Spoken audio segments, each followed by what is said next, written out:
May nangyari, bulong ni Zephyr sa sarili. Subukan natin ang tunog na ito. Ano ang nakikita ko? Tanong ni Zephyr. Ang mga sibat ng lambat ay nag-iwan ng mga hiwa sa katawan ng halimaw. Nagalit ang halimaw at nagsimulang magwala. Umilag si Zephyr at sumugod pa rin. Gaya ng inaasahan, gumagana ng maayos ang kakayahan sa pagpukaw ng takot. Sa siyam kong biyaya, isa lang ang sandata. Kailangan ko ng malaking lakas, kaya hindi ko ito magagamit ngayon. Sa halip, lumikha si Zephyr ng isang magic orb. Sapat na ito para sa mga asong iyon. Isang bote ng gamot ang ginamit. Isang lumang kaibigan. Si Haring Lason, ang ika-negatibo 72 lason, si Peth number 68 viral. Tinanong ko siya kung okay lang ba talaga siya.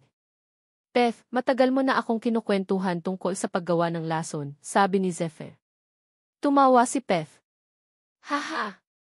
Malapit nang matapos ang mundo. Anong itatago ko pa? Lahat naman ay malilibing. Mas mabuting gamitin na lang natin ito ng sabay. Umaasa ako na gagamitin mo ito. Kung makakapatay ka ng mas maraming basura gamit ang lason ko at makakaligtas ka ng kahit isang tao. Itinarak ni Zephyr ang sibat. Isang nakamamatay na lason na gawa sa halamang viryo. Tumagos ang sibat sa balat ng halimaw. Sinamantala ni Zephyr ang pagkakataon at gumawa ng malalim na sugat. Umuwol sa sakit ang halimaw. Hindi ito tumigil sa pagwawala dahil dumadaloy ang dugo. Kung makapasok ito sa katawan, sisirain ito ang bituka. Ang hari ng lason ay may kalupitan. 3 minuto hanggang kumalat ang lason. Iniwasan ni Zephyr ang pag-atake ng halimaw. Kailangan kong magtagal hanggang doon. Inatake niya ang binti nito. Pinalo ng buntot ng halimaw. Tumilapon si Zephyr at bumangga sa bato. Ang lakas ng pagpalo ay nagdulot ng sakit kay Zephyr. Nanlaki ang mga mata ni Zephyr. Ngumanga ang halimaw. Isang bote ng lason ang ibinato sa bibig nito. Wala na akong hihilingin pa. Tumawa siya at tumalon sa gilid. Tumama ang halimaw sa lupa. Umuwol ito sa sakit. Dugo ang umaagos mula sa bibig nito. 2 minuto, 1 minuto. Hinawakan ni Zephyr ang sibat. Siya ay parang hangin. Sa kanyang kakayahan, mahirap itong talunin ng tuluyan. Kaya, magtatagal ako ng 1 minuto o bibigyan ko ito ng isang critical hit. Pumalo ang buntot ng halimaw. Hinawakan ni Zephyr ang buntot nito. Umangat siya kasama ng buntot. Sinubukan niyang kumapit. 1 minuto, 1 minuto na lang di. Binitiwan niya ang kamay. Itinarak ni Zephyr ang sibat. Ang target ay ang mata ng halimaw. Tumarak ang sibat sa mata nito. Umungol ang halimaw. Nabali ang hawakan ng sibat. Kinuha ni Zephyr ang kalahati ng nabaling hawakan ng sibat. Kinuha niya ang kanyang dagger. Malamig ang kanyang mga mata. Itinarak niya ang kutsilyo sa mata. Ang halimaw ay nagwawala sa sakit.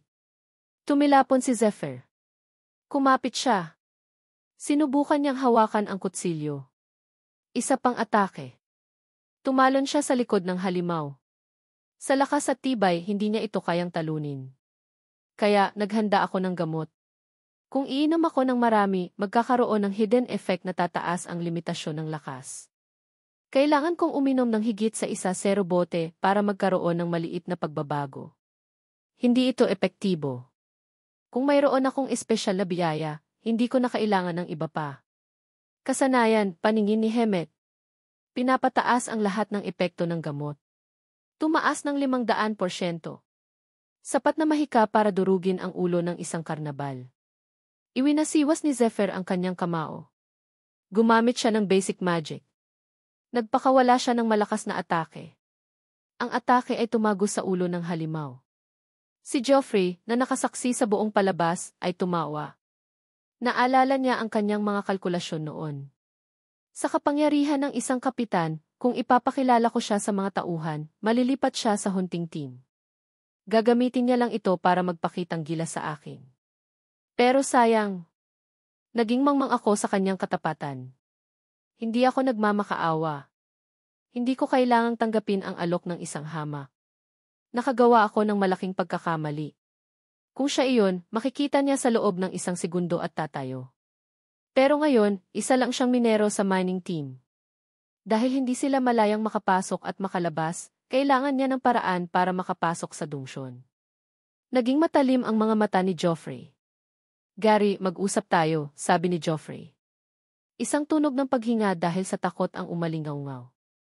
Ang taong nakaupo sa lupa ay natakot. Hindi. May hindi pagkakaunawaan dito. Iwinasiwas ng malaking lalaki ang kanyang chain mace. Noong nakaraang beses, magkasama tayo sa templo, tama ba? Nagmakaawa ang lalaki. Sa hako, maniwala ka sa akin. Hindi ako sumasamba sa demonyo. Inutusan ni Sahako na durugin siya. Bumagsak ang chain mace. Tumalsik ang dugo. Walang nakaligtas. Biglang kumilos ang katawan ng pinatay. Isang sentipede ang lumabas mula sa kanyang bibig. Pinutol ang katawan nito. Ang talim ay nagliliyab sa mahika. Mukhang lumabas na ang bug, sabi ni Matthew. Gaya ng inaasahan, isa siyang sumasamba. Nilinis niya ang 7 miyembro ng team para hulihin ang isang ipis, sabi ng taong nakaupo sa mesa. Hindi ba't medyo kaunti ang 7, tanong niya. Itinuro niya ang lalagyan na naglalaman ng mga halimaw. Ang tigas ng ulo kapag nasunog na ito ng ganito, sagot ni Sahako. Naiintindihan mo ba ang pamamaraan, Investigator Matthew?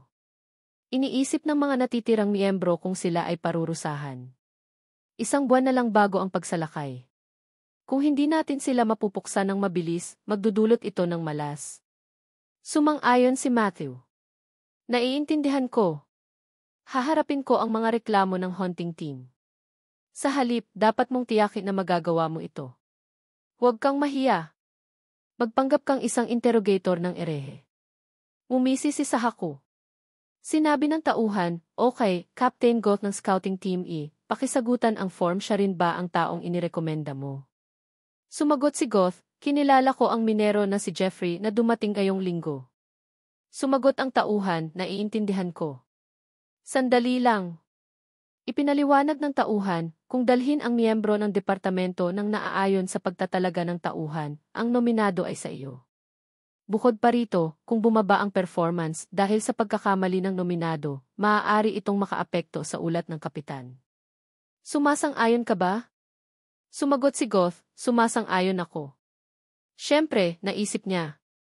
Kung magaling siya, makikinabang ako. Ang buhay ay sugal lang. Hindi ko akalain na magkakaroon ako ng ganitong pagkakataon. Ngayon, sa dungsyon. Nagulat si Goth. Ano? Anong sinasabi mo? Gusto mong baliwalain ko ang nangyari? Kinumpirma ni Zephyr Carnabal. Hinala ni Goth, gusto mong nakawin ang bangkay ng halimaw. Hindi naglihim si Zephyr. Carnabal, hindi ko ito iiwan dito. Mag-ulat tayo. Ito ay isang taguan ng goblin, bato ng enerhiya, at mga bagay mula sa ibang dungeons. Ang lahat ng nakuha ng alipin ay pag-aari ng templo. At ang lahat ng nakuha ng hunting team ay kaunting bonus at tropeo. Itinuro niya ang bangkay ng halimaw. Kung ibebenta ko ito sa ahente, magkakaroon ako ng maraming pera. Tumutol si Goth. Hindi pwede. Hindi mo ba nakikita na may mga taong pumipigil dito? Bukod pa rito, sinusubukan naming tapusin ang misyon. Pupunta ang post-processing team at sisitahin ang lahat ng bagay. Kumpiyansa si Zephyr. Oh. Pero paano kung ganito? Inilagay niya ang kanyang kamay sa bangkay ng halimaw. Naglabasan ang magic wave. Nawala ang malaking bangkay. Namangha si Goth. Space magic. Impossible. Karaniwan, ang isa ay nagdadala lang ng space magic sa kanilang kagamitan. At pinawala niya ang malaking halimaw. Kahit ang dugo nito ay nawala. Tinawag ni Zephyr si Gary. Ayaw mo bang mag-promote? Haharapin natin ang 2 dungeons pagkatapos nito. Maghahati tayo ng gantimpala. Sa halip, hayaan mo akong bahala sa mga halimaw. Nag-isip si Goth. Ang madalas na paglilinis ng dungsyon, lalo na sa ganitong bilis ng labanan, ay tiyak na makakatulong sa pag-promote. Kahit na ito ay mababang dungsyon lang, ang Goblin Hideout. Pero dahil ang team ko ay ginawa para sa scouting, mababa ang bilang ng mga lumalaban. At mula sa simula, nanatili lang kami sa lugar sa loob ng 3 taon. Pero kung sumali ang isang makapangyarihang tao, mababago ang lahat. Dahil ang unang grupo na papasok sa dungsyon, walang makakakuha nito sa ganitong paraan. At sa pamamagitan nito, makukuha namin ang eksklusibong karapatan. Kung ilang miyembro ang hahawak sa dungsyon, tataas ang rating ko. Ang gusto ko lang ay mag-promote. Ang gusto ni Zephyr ay pera. Magandang kasunduan.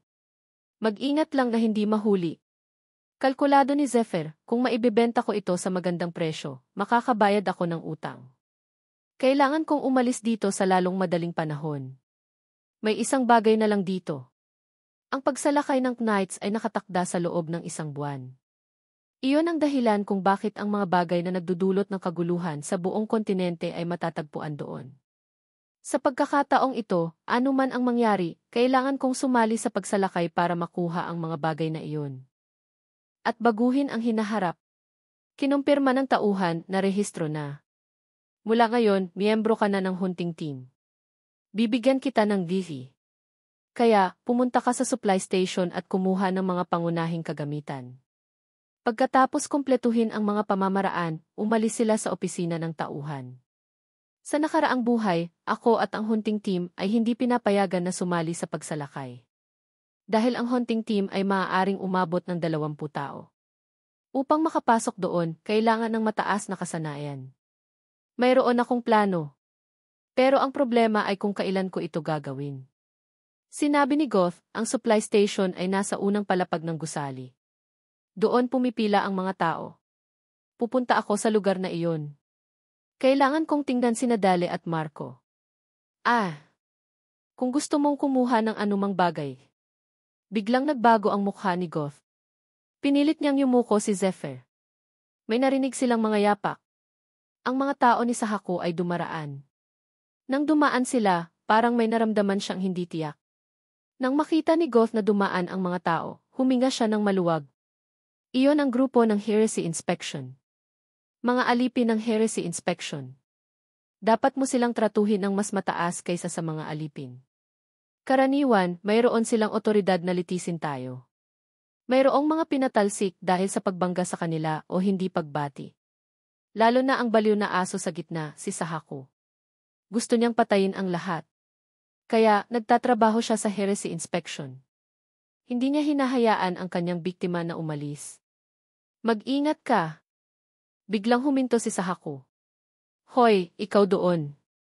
Ang matatalim na mata ni Sahako ay bumaling. Kinilabutan si Goth. Narinig nila si Sahako na lumalapit. Sandali lang. May gusto akong suriin. Ikaw ang nakasuot ng damit ng minero. Nagtatrabaho ako sa Heresy Inspection. Ano ang pangalan mo? Naningkit ang mga mata ni Zephyr. Magsasalita na sana si Goth. Investigator. Ang taong ito ay si Zephyr. Lumipat siya sa aming team. Pinutol ni Sahako. Tumahimik ka. Hindi kita tinatanong. Ang presyon mula kay Sahako ay walang tigil. Nahirapan huminga si Goth. Ang kanyang aura ay nagbabanta. Si Zephyr sa tabi niya ay hindi naapektuhan.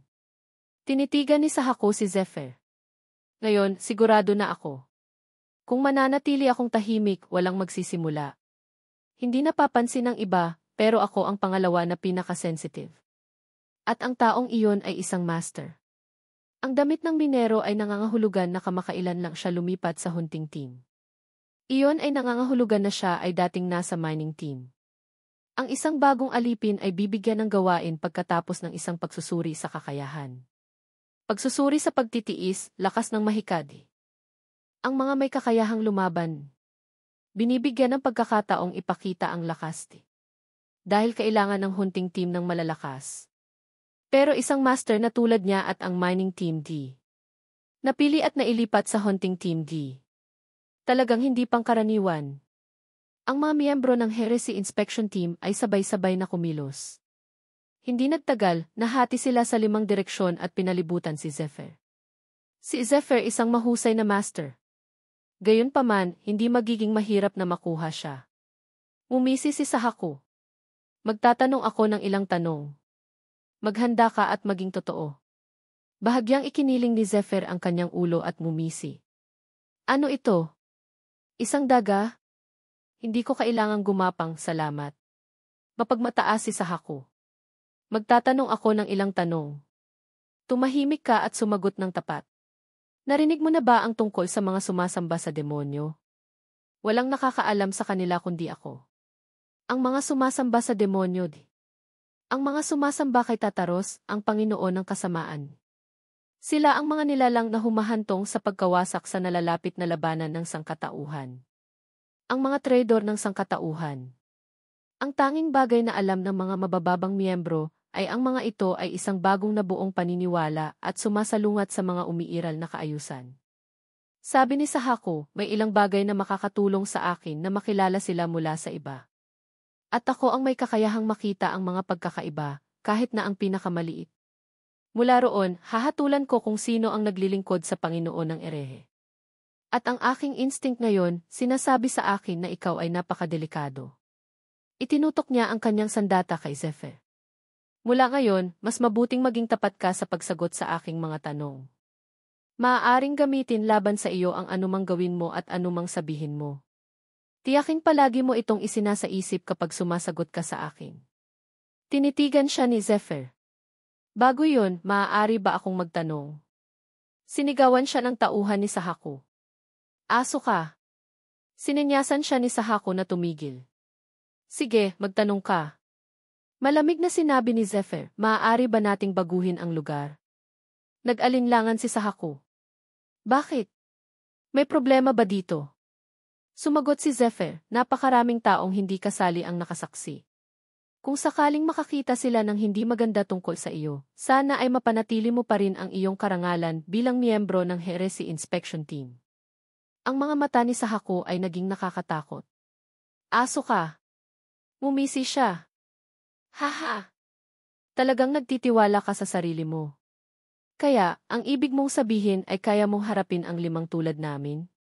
Mas mabuti. Kung mas maraming tulad mo, mas ipagmamalaki ko ang aking tungkulin. Nabuo ang Magic Circle. Tinarget si Zephyr bilang sentro. Kasanayan, Chain of Lightning. Ang mga kaalyado sa loob ng saklaw ay makakatanggap ng mas mataas na lakas. Ang oras ng paggamit at ang oras ay tataas ng unti-unti batay sa bilang ng mga gumagamit. Maaaring isaaktibo ang kagamitan upang mabawi ang kakulangan sa kasanayan ng gumagamit. Naisip ni Zephyr, nagiging mas kawili-wili ito. Kung gayon, magsisimula na ako. Itinaas niya ang kanyang kamay sa isang posisyon ng martial arts. Kumunot ang noo ni Sahako. Ha! Ang posisyon na iyon malinaw na isa itong kakaibang posisyon ng martial arts. Dapat ba akong maghintay na atake siya? Mabilis na sumugod ang kanyang katawan. Iisipin iyon ng iba pero walang silbi. Dahil ako ang pinakamalakas sa mga nakatayo sa loob ng Chain of Lightning. Iwinasiwas niya ang kanyang espada at bumilis. Binitawan niya ang sunod-sunod na atake kay Zephyr. Pero kasama ang maliksi na katawan at malambot na martial arts, naiwasan niya ang lahat. Hinarang ni Zephyr ang kamay ni Sahako na may hawak na espada. Ang kanyang kamay ay kasing tigas ng bakal at bumangga sa mukha ni Sahako. Umatras siya at umiwas. Kaagad pagkatapos, sumugod si Sahako at sinipa ang binti ni Zephyr. Gusto niyang itumba siya. Okay, masaya niyang sabi. Pero agad siyang pinagpawisan ang mukha. Ang binti ng taong ito ay parang bakal. Ibinalibag ni Zephyr ang kanyang kamao kay Sahako. Umubo siya ng dugo. Nahulog ang sandata sa kanyang kamay. Bumagsak si Sahako sa lupa pagkatapos ng isang suntok. Sumigaw si Goff kay Zephyr, sa kanan mo. Lumipad papunta kay Zephyr ang chain mace. Naitulak siya ng ilang metro. Iwinasiwas ng malaking lalaki ang chain mace. Tumawa siya. Teka, makipaglaro ka sa akin. Niniwian siya ni Zephyr. Ang dumi ng bibig mo. Pero huwag mong sabihin iyon sa iba. Baka isipin nilang alaga kang aso. Iwinasiwas ng malaking lalaki ang chain mace. Lahat ng tamaan ng bakal ay nawasak. Sumigaw ang mga tao. Bato! Umiwas kayo! Lumunok si Goff. Nakakatakot. Pagkatapos niyang lumaban sa dungsyon, alam kong malakas siya. Pero ngayon, madali niyang natalo si Sahako gamit ang martial arts na hindi ko pa nakita. Kahit na winawasak ng malaking lalaki ang lupa at nagtatapon ng mga bato, madali niyang nahaharangan ang lahat. Kung kaya niyang manalo kung iisipin, magagalit at mapapahiya si Sahako kung matalo siya. Hindi siya makakapag-ulat sa mga nakatataas at humingi ng warrant of arrest ng formal. Itinaas niya ang kanyang kamay para magsaya. Kung mananalo siya, hindi tayo tatanungin at aalis tayo. Zephyr, good luck. Kung matalo ka, dadalhin din ako dahil sinuportahan kita. Kaya, huwag kang matalo. Biglang nagsalita ang taong katabi ni Goth. Tapos na. Malas ang taong iyon. Naguluhan si Goth. Bakit?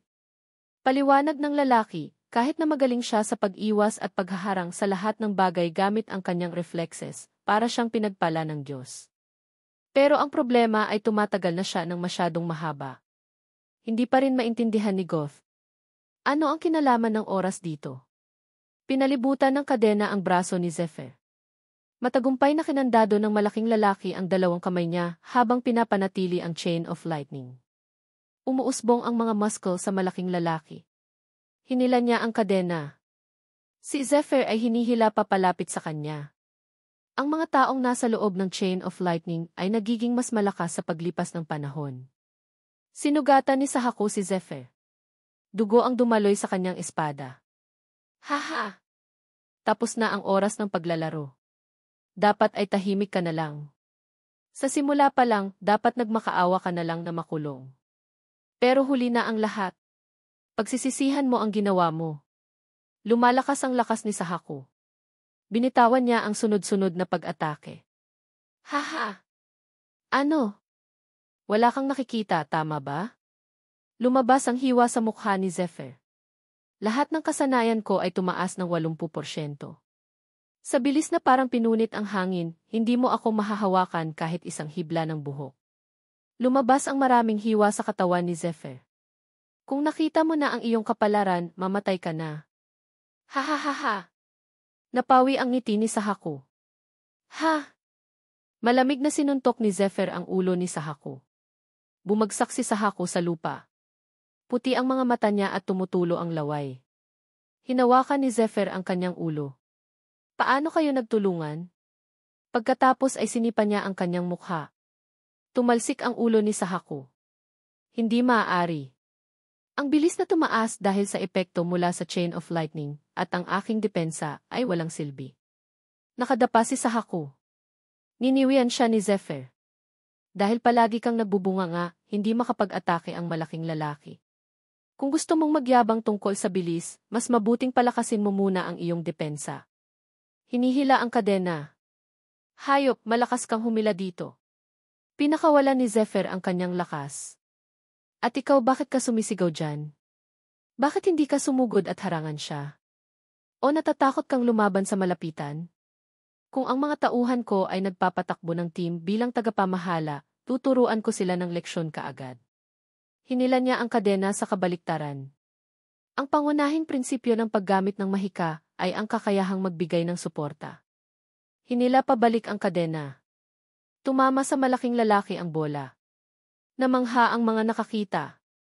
Nakadapa sa lupa ang mga miyembro ng Heresy Inspection Team. Hirap na tumayo si Sahako. Ano ba talaga ang tunay mong pagkakakilanlan? Niniwian siya ni Zephyr. Akala ko magtatanong ka ng ibang bagay. Ang tanong lang na iyon ang nasa isip mo.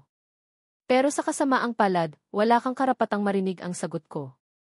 Nag-isip ang nakatayo sa matataas na gusali habang sinusundan si Zephyr. Hindi ito maaari. Ipinadala niya ba ang taong ito sa atin? Ngayon palang napagtanto ng mga tao. Naghahalusinate ba ako? Anong nangyayari? Natalo si Sahako. Galit si Sahako. Papatayin kita. Umalis si Zephyr at hindi nag-alala. Ang pagkagulo sa plano ay tapos na. Ang problema ay sa sandaling marinig niya ito, oras na lang ang bibilangin. Susunod, bigla siyang bumagsak. Nahirapang sumandal si Zephyr sa lupa. Hindi ko maigalaw ang isang daliri. Ang biglaang panghihina ay kumalat sa buong katawan. Ito ay Energy Spectre. Energy Spectre, ang sakit at kahinaan ay biglang lumilitaw kapag naubos na ang mahika. Kinagat niya ang kanyang ngipin. Naubos ang mahika ng mas mabilis kaysa sa inaasahan ko. Pagkatapos gamitin ang atake na iyon kahit na pinalaki ko ang antas ng mahika. Ito ang katawan ko 15 taon na ang nakalipas. Ako ay screwed kung magpapatuloy ito. Lumitaw ang anomalya sa kalangitan. Nagsimulang mangolekta ng 11 tao mula sa kawalan. Ako ang espiritu ng silok. Ako ay kabilang sa pamilya ng Diyos ng utang, si Usra. Nakumpirma na ang mahika ng gumagamit ay 0. Sinimulan ang proseso ng pagkolekta ng kasanayan na one-up iron. One-up iron hindi lang ito kasanayan sa pagtaas ng depensa at tibay. Ang totoo ay ang pagkapagod at pinsala na naipon ay naging utang habang aktibo ang kasanayan. Sa sandaling maging 0 ang mahika, lahat ng naipon ay ibabalik sa katawan ng sabay-sabay. Maraming adventurer ang naging dalubhasa dito at sinakop ang mga matataas na antas ng dungsyon. Pero nabankrupt silang lahat at namatay. Usra. Diyos ng utang.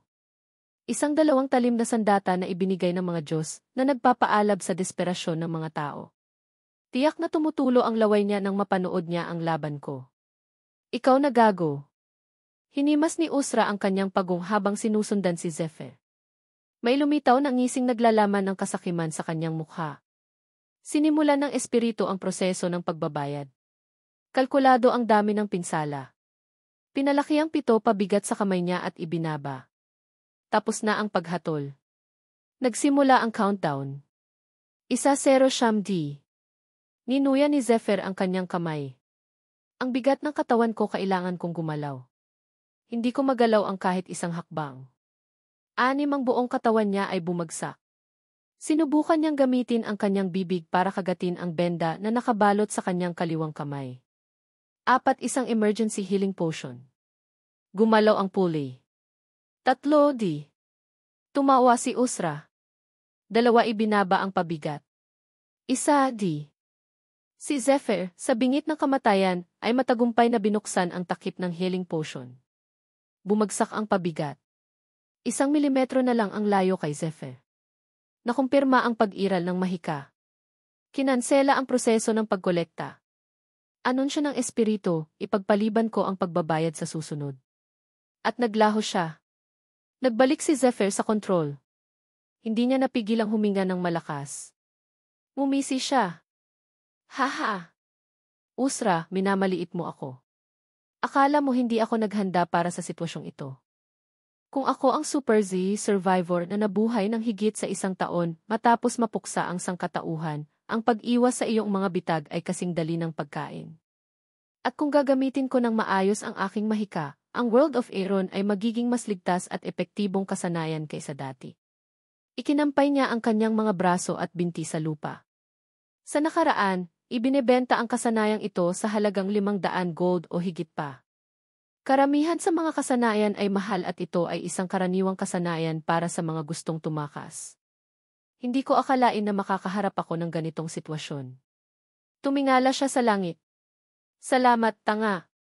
Nagpuyo sa galit si Usra, kaya dinurog niya ang kanyang pagong. Malabong iminulat ni Zephyr ang kanyang mga mata. Nahimatay ba ako? Ako si Yi. Nasaan ako? Ngumiti ang madre. Maligayang pagdating. Masarap ba ang iyong tulog? Nanaginip ka ba sa akin? Natigilan si Zephyr. Tumingala siya. Anong ginagawa mo? Ipinaliwanag ng madre, nagulat ba kita? Gumising ka at nakita mo ang isang kakaibang tanawin? Huwag kang mag-alala. Ito ang aking workshop. Tiyak na pagod ka. Matagal kang walang malay. At dahil doon, lumampas na sa oras ang iyong pautang ng 1 oras. Nagbago ang kanyang ekspresyon. Baliw ka ba? Kumuha siya ng isang matalim na kutsilyo. Narinig kong nakisawsaw ka sa ilang bagay na medyo mapanganib. Mula nang nakikisalamuha ka sa iyong tagapaggarantiya, tumaas na rin ang interes. Huli na.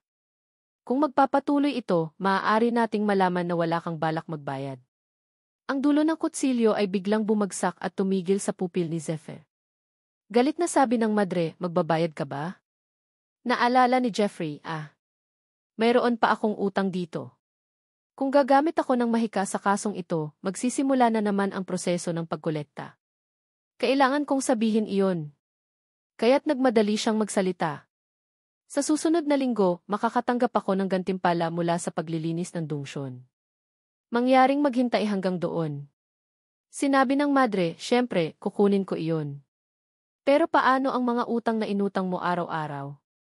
At ang compound interest na hindi mo pa nababayaran? Paano mo mababayaran ang mga interes na tumataas araw-araw habang hinihintay ang maliit na gantimpala? Sinasabi mong sakubon. Sa tingin mo ba ay sapat na iyon para punan ang pera? Anong balak mong gawin? Gusto mo bang magbenta ng mga organ ngayon? Inutusan niya, kayo.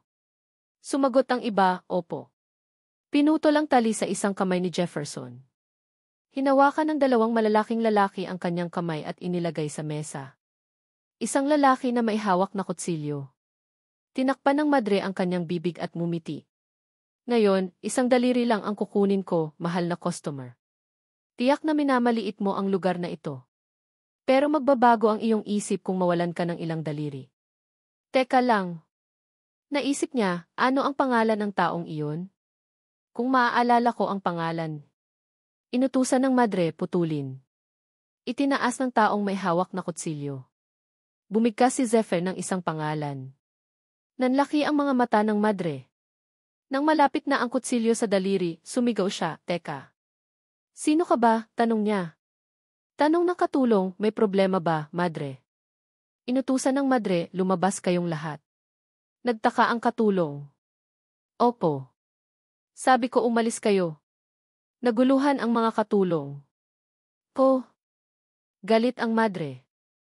Tayo na. Tumahimik ang silid. Idinikit ng madre ang kanyang kamay sa ulo ni Zephyr. Lumapit siya. Sabihin mo sa akin ang totoo. Paano mo nalaman ang pangalan na iyon? Hinihila ni Zephyr ang sulok ng kanyang bibig. Paano ko hindi malalaman ang pangalan na iyon? Madre, o dapat ko bang tawaging monster broker Wise Rose? Isang madre sa Temple of Light, Anna Primrose. At ang kanyang pangalawang pagkatao ay ang broker na si Wise Rose, na nakikipag-ugnayan sa underworld at nagpapalitan ng mga bangkay ng halimaw, kagamitan at impormasyon ng tao. Sino ang baliw na sumugod sa isang dungsyon gamit ang murang kagamitan mula sa hunting team? Iyon ang dahilan kung bakit kailangan kong makipag-ayos sa babaeng ito upang kumita ng ilang supply. Sabi niya, papunta na sana ako sa iyo. Natutuwa ako na sinalubong mo ako. Bakit hindi mo muna ako kalagan? Hindi mo ba nakikitang medyo mahirap makipag-ayos habang nakahiga ako sa kama? Bakit hindi tayo mag-usap ng maayos? Itinapon ang relikya at nabasag. Pinayuhan siya ng doktor, mangyaring kumalma. Mangyaring kumalma di. Naalala ni Sahako ang pagngisi ni Jeffrey. Iyon lang. Wala kang karapatang malaman iyon. Nanginig siya sa galit at nagmura. Paano siya nangahas? Papatayin ko siya. Sisiguraduhin kong dadalhin ko siya sa impyerno. May pumasok. Anong gulo ito? Sino ang nangahas na gumawa ng gulo sa ospital na ito? Nagulat si Sahak. Sir Net. Nagmadali siyang bumaba sa kama. Dumating na po kayo. Sininyasan siya ni Net. Higa ka lang dyan. Inutusan ni Sahak ang kanyang mga tauhan. Umalis na kayo. Ako na ang bahala. Sumagot ang dalawa, opo. Sabi ni Net, narinig ko na ang iyong kwento. Nag-alala si Sahak, paumanhin po. Nagkamali po ako at. Pero tapos na, hindi mo na kailangang mag-alala pa. Pinutol ng kutsilyo ang gilid ng bibig ni Sahak. Naging masama ang mukha ni Net. Hindi kailangang mag-alala? Lahat na nakasalubong ko ngayong araw, buong magdamag, ay kinukwento ang tungkol sa insidenteng iyon. At sinasabi mong hindi ko kailangang mag-alala tungkol dito. Sinabi ni Sir Matthias sa akin na huwag gumawa ng anumang bagay na ikahihiya natin. Pero nangahas ka sa harap ng mga alipin na ipakita mo na wala kang silbi. Mabilis na pinahira ng matalim na talim ang dugo. Hulaan ko ang dahilan kung bakit ka nakatakas pagkatapos mong gawin ang mga bagay na iyon ay dahil alam na ng mga tao ang ugali mo. Noong una mong natagpuan ang mga mananamba kay Satanas, akala ko mayroon kang espesyal na talento. Gayunpaman, kasama ang mga mananamba kay Satanas, ang bilang na natagpuan mo sa nakalipas na kalahating taon ay 2 lang. Nararamdaman ng mga nakatataas na nawawalan ka ng halaga. Nagtataka sila kung hanggang kailan kanila kailangang tiisin. At ngayon, ginagawa mong katatawanan ang aming santuwaryo sa harap ng lahat. Nanginginig si Sahak at nagmakaawa. Sir, mangyaring bigyan mo ako ng isa pang pagkakataon. Gagawin ko ang lahat. Lumapit si Net. Sundin natin ang ating ginagawa. Yumuko siya. Huwag nating hayaan ang mga nagpapahiya sa atin na mabuhay. Pagkatapos natin pagpasyahan ang iyong kapalaran. Nanginginig si Sahak. Kung hindi ko magawa ito, aalisin nila ang aking pulang uniforme. Ibinato sa kanya ni Net ang isang bag, gamitin mo ito. Binuksan ni Sahak. Ito ay sa mga mananamba kay Satanas. Nagulat siya. Sir, hindi ba ito ang key? Pinutol siya ni Net. Ito ay nasa silid ng mga mananamba kay Satanas na nahuli mo noong nakaraan. Nasa sa iyo kung gagamitin mo ito o hindi. Gayunpaman, wala kang oras para pumili ng paraan kung paano isasagawa ang misyon. Pumili ng paraan para hindi mo pagsisihan sa huli. Naiwan si Sahak na mag-isa sa silid. Ang baliw na aso, si Sahak. Kaaway ng lahat ng miyembro ng hunting army. Ang kabuang bilang ng mga hunter na napatay sa templo sa nakalipas na mga taon ay umabot na sa 26. Kung bumalik siya bilang alipin pagkatapos ng lahat, katumbas ito ng pagsuko ng kanyang buhay sa mga alipin. Tumawa si Sahak. Ha ha ha ha ha. Hinawakan niya ang magic ball. Huwag mo akong biruin. Ang aking buhay ay naging mas mahusay. Nakatakas lang ako sa miserable na buhay sa ilalim. Hindi ko hahayaang magtapos ito dito. Ang dapat mamatay ay hindi ako, kundi siya. Narinig ni Nedisa ang malakas na halakhak ni Saha. Inutusan niya, bantayan ninyo siya para hindi siya magdulot ng gulo sa atin. Sumagot ang tauhan, opo, sir. Ngumisi si Net. Kailangang maintindihan ng mga tao ang kanilang sitwasyon gamit ang layunin. Sa gayon, hindi ka itatapon tulad niya. Ang talento ni Sahak sa pagiging katawa-tawa, hindi niya maintindihan ang tunay na dahilan kung bakit tinanggap namin ang isang tulad niya. Sabi ng isa, siguro dapat kong pasalamatan siya. Dahil ginawa ni Saha ang gulo, hindi tayo pinaghihinalaan ng mga knights. Ngumiti si Net. Sasalakayin namin ang mga bagay ng mga knights sa pamamagitan ng pagpasok sa mga pagsalakay. Kasabay nito, maaari naming alisin ang pinuno ng templo sa piitan. At sa pangalan ni Satanas, sakupin ang Temple of Light. 3rd District, Best Style. Disipulo ng Satanic Worship Society. Ito ay isang mahalagang misyon na magpapabago sa pamumuno ng relihiyon ni Satanas. Hindi ko hahayaan ang anumang pagkagambala. Sabi niya, sige, hanapin mo rin ang taong iyon. Nag-alala ang lalaki. Ang taong iyon? Ano ang ibig mong sabihin? Pero nagduda si Net. Ginamit niya ang martial arts ng ating paaralan. Pero ang tanging nakakaalam ng mga suntok na iyon ay ang guro at ang 4 nating disipulo. Ipinadala ba siya ng guro dito? Kung gayon, bakit hindi siya makipag-ugnayan sa atin ng maayos? Siya ay kahina-hinala. Dahil hindi ko maaaring basta nalang lapitan siya at ibunyag ang ating impormasyon, kukumpirmahin ko ito kay Sahak. At kung malaman ko na hindi siya kabilang sa atin, aalisin ko na lang siya. Kinagat ng madre ang kanyang kuko. Hindi ko maintindihan. Akala ko baliw lang ang taong ito, pero kamangha-mangha ang bagay na ito. Tanong ni Zephyr, gusto mo ba ito? Nagulat ang madre. Gusto ko ba ito? Umubo siya. Sa gayon, hayaan mo akong ilista muli. Listahan ng mga benta, predator, walang mahika. Bahagyang nasira ang utak at buto. Listahan ng mga bibilhin, high-grade amulet na 5, rosary na may mahikadas 1, flint death 1, damong araw, damong buwan, sungay ng usa, at iba pa. Nagtiwala siya. Walang anumang bagay sa listahang ito na hindi ko makukuha. Ang problema lang ay ang pera. Sa kabuuan, 5,000 gold. Kailangan mong hulihin ang 3 pang predator. Sumang-ayon si Zephyr. Madali lang iyan. Ihahanda ko sila sa loob ng 3 linggo. Tandaan na kumuha ng sapat na item bago iyon. Tiningnan niya ang lalagyan sa istante. Pero bago iyon, may isa pa akong kahilingan. Ang 3 miyembro ng hunting team at si Zephyr ay nagtipon. Sabi ni Goff, sige, itinaas niya ang baso ng serbesa. Kahit na nagkita na tayo, hayaan nating ipakilala muli ang ating sarili. Ito ang vanguard ng ating team, si Marco. Bumati si Marco. Ikinagagalak kitang makilala. At ito si Dale. Kahit na sumali siya sa loob ng 3 buwan, kahanga-hanga ang kanyang kasanayan. Hindi nagsalita si Dale. Tumingin si Goff kay Zephyr. At ito ang bagong recruit na sabik tayong makilala. Sumigaw si Zephyr. Cheers! Ang katahimikan ay nagpakunot noo sa kanya. Sinenyasan niya ang dalawa. Nagbibiro lang ako.